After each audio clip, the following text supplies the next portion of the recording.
Assalamualaikum warahmatullahi wabarakatuh. Jumpa lagi di channel Jepretin bersama Fotovlog tentunya ya.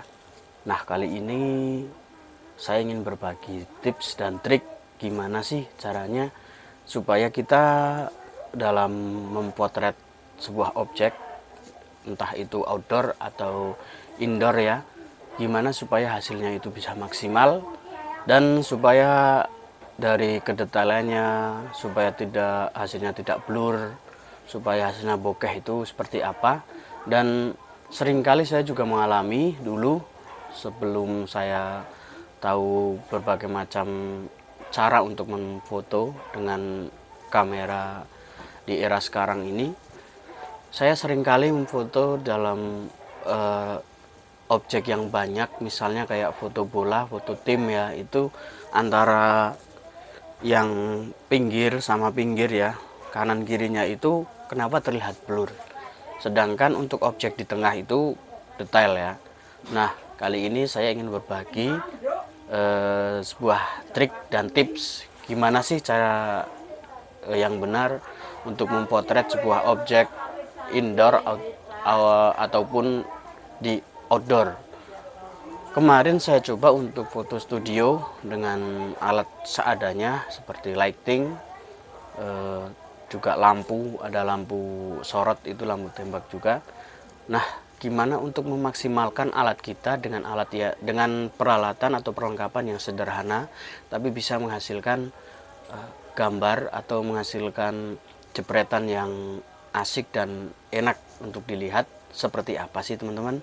Saya akan sedikit berbagi dan semoga apa yang saya bagiin di video ini edukasi tentang fotografi, tentang kamera, semoga bermanfaat untuk teman-teman. Oke, jangan di skip. Bagi yang belum subscribe silahkan subscribe supaya tidak ketinggalan video-video dari fotovlog ya. Di like, di share, dan kita sama-sama belajar di dunia fotografi. Oke teman-teman, ayo kita lanjut seperti apa tips dan triknya. Oke. Nah, lanjut ya teman-teman. Ini di depan saya sudah ada kamera yang sering saya gunakan untuk memfoto model ataupun memfoto objek-objek seperti wedding dan lain-lain. Foto outdoor juga saya menggunakan ini. Nah, di sini sebenarnya dari teknik-tekniknya itu hampir sama pada umumnya. Nah, ketika kita memotret sebuah objek, kenapa objek tersebut itu kurang detail ataupun kurang enak dipandang? Seperti halnya kalau kita memfoto sebuah objek, terlihat di kamera itu terlihat jelas. Kenapa? Setelah dipindah di komputer ataupun di HP, di handphone, itu gambarnya kurang jelas atau agak sedikit blur. Oke, langsung aja coba kita. Oh iya, saya ingin memperkenalkan, ini adalah lensa fix berukuran 50 mm. Ini memiliki ukuran f sampai f1,8. Ini yang sering saya gunakan untuk memotret wedding ataupun memotret apa yang namanya model ya, di outdoor ataupun di indoor. Nah, untuk keuntungan memakai lensa fix ini, ketika cuaca agak mendung dia masih mampu untuk menampilkan sebuah gambar yang terlihat jelas, jernih, dan terang. Nah, sekarang kita hidupin dulu kameranya.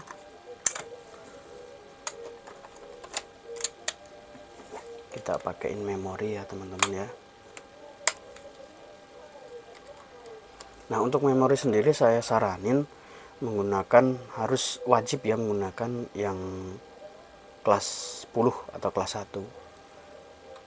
Kemarin saya kejadian ya, ini ke format. Jadi datanya itu ke format semua. Waktu saya memotret sepak bola gara-gara saya memakai OTG yang abal-abal. Nah, saya saranin untuk OTG sendiri kita harus benar-benar memilih OTG yang bagus ya, untuk mentransfer file foto ke dalam komputer ataupun ke dalam handphone ya. Soalnya kemarin saya ngalamin sebenarnya nggak rusak memorinya, untuk membaca ininya filenya itu agak lola, jadi dia error. Nah makanya harus memakai kartu reader yang atau OTG yang bagus. Kita pasang dulu lensanya.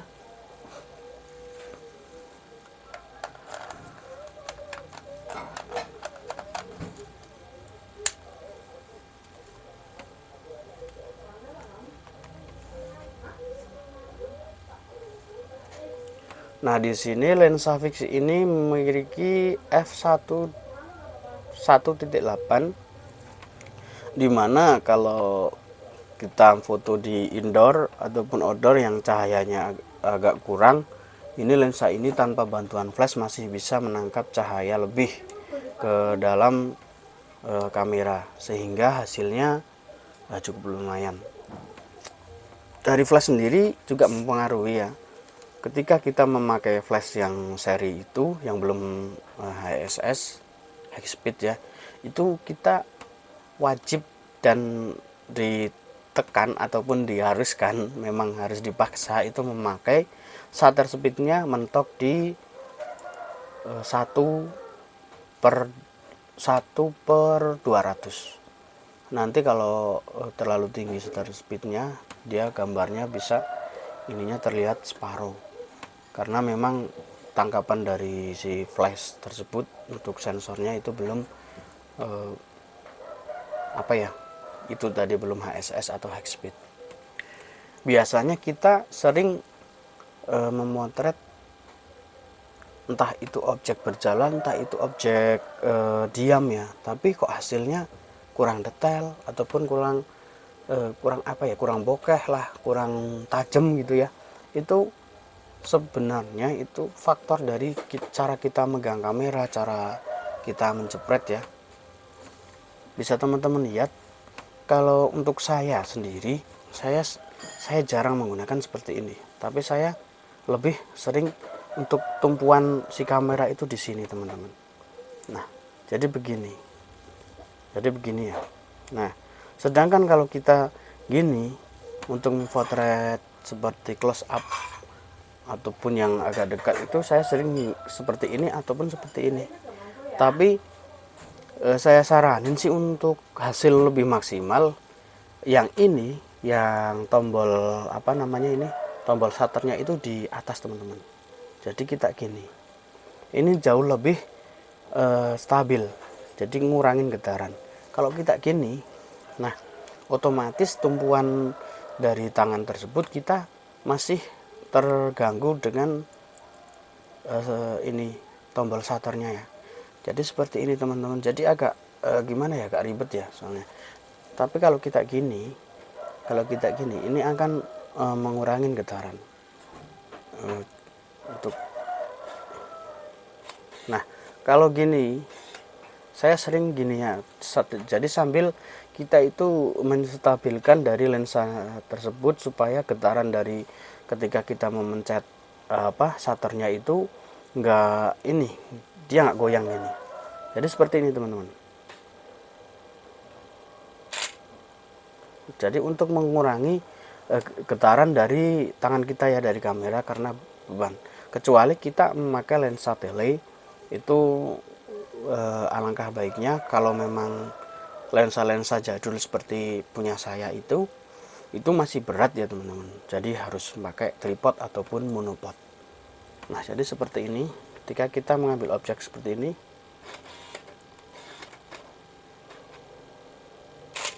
nah dia akan lebih detail. Soalnya untuk kedetailan sendiri nggak pengaruh dari settingan doang ya, tapi juga dari cara kita mengambil gambar, cara kita, istilahnya teknik di fotografi itu banyak sekali teman-teman.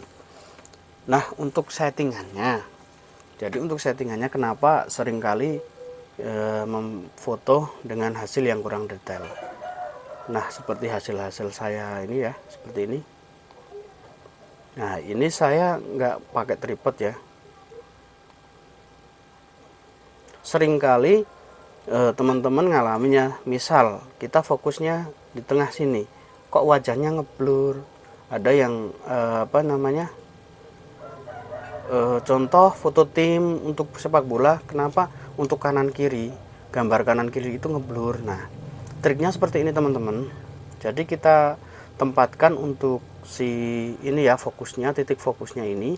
Kalau kita memfoto banyak objek, misalnya keluarga ataupun foto bola, kalau trik saya ini dikebawain aja. Kita ambil fokus seperti kakinya ataupun untuk apa ya, kalau misal sepak bola gitu, saya fokuskan ke bolanya ataupun ke tanahnya, ke lapangannya. Jadi nanti untuk hasil fokusnya dia akan bagus. Dia akan bagus. Untuk foto model sendiri juga ketika kita mengambil seperti ini landscape ya.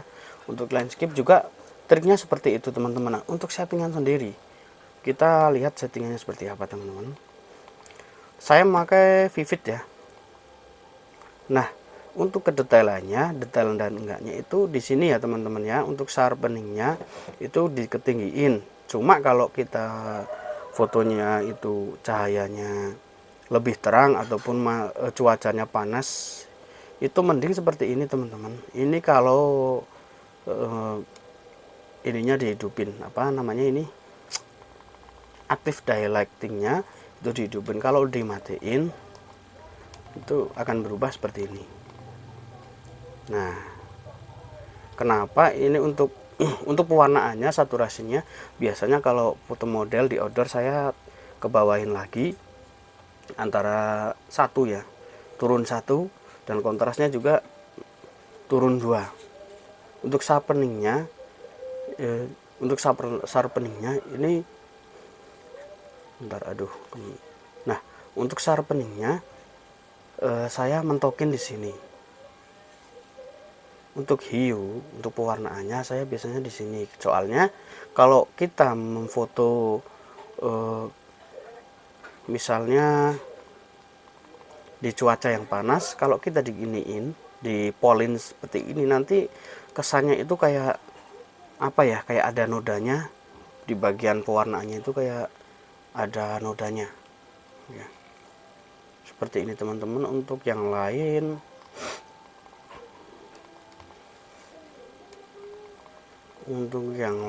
sih white balance-nya saya direct sunlight. Kalau teman-teman mau yang agak natural itu pakainya yang ini, yang mana sih, pakainya yang ini Kelvin. Tapi di sini untuk picture stylenya itu pakai natural atau standar. Itu nanti pewarnaannya itu khas banget natural, jadi nggak terlalu mencolok. Nah, tips-tips untuk memotret model sendiri, misalnya kita di outdoor, itu alangkah baiknya menggunakan mode standar. Nah, kalau mode standar nanti di editing, bagi yang suka ngulak-ngulik foto, di editing kita enak untuk pewarnaannya ya, untuk mengatur pewarnaan.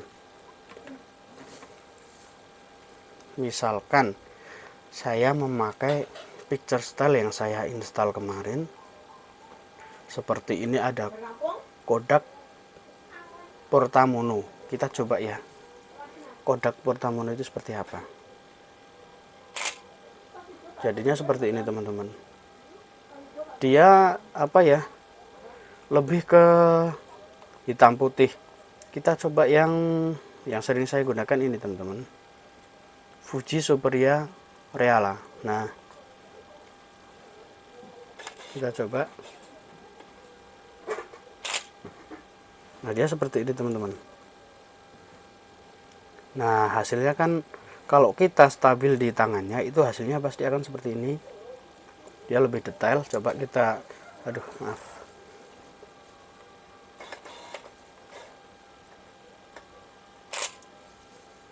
Lihat teman-teman.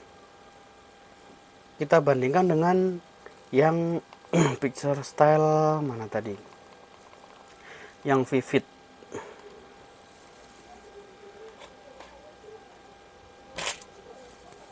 Nah, pewarnaannya agak mencolok.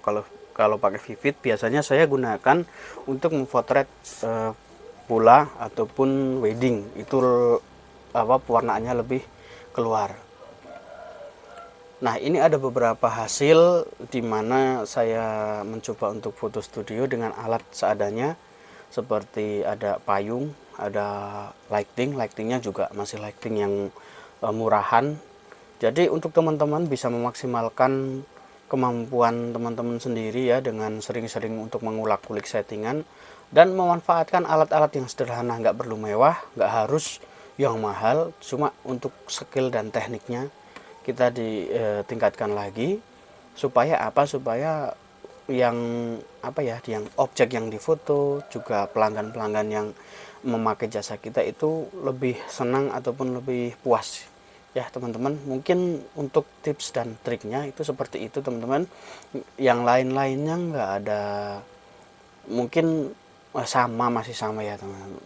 Cuma dalam pengambilan gambarnya itu kita harus benar-benar memperhatikan objeknya seperti apa, cuacanya seperti apa. Soalnya kita pindah tempat juga kita harus nyeting lagi. Jangan sering-sering memakai mode auto. Mode auto itu gimana ya istilahnya, kalau enaknya itu kita nggak urus setting, tapi untuk supaya meningkatkan kemampuan kita dalam fotografi, saya saranin sih pakai yang mode manual. Jadi kita lebih bisa kreatif untuk setting ya, supaya skill kita juga lebih nambah. Oke teman-teman, mungkin tips dan trik dari saya cukup sekian dan semoga bermanfaat untuk teman-teman semua tentunya di dunia fotografi. Dukung terus channel Jepretin, jangan lupa di like, di subscribe sebanyak-banyaknya supaya channel ini semakin berkembang dan bisa mengedukasi dengan trik-trik, tips-tips yang menambah wawasan kita semua, dan sama-sama kita belajar. Untuk kritik dan saran boleh di komen aja di bawah ya, nanti pasti akan dibalesin satu-satu. Oke teman-teman, terima kasih yang sudah subscribe, nggak skip nggak di skip ya videonya, dan tetap menonton video-video dari channel Jepretin. Sampai jumpa lagi di video-video selanjutnya. Oke, wassalamualaikum warahmatullahi wabarakatuh.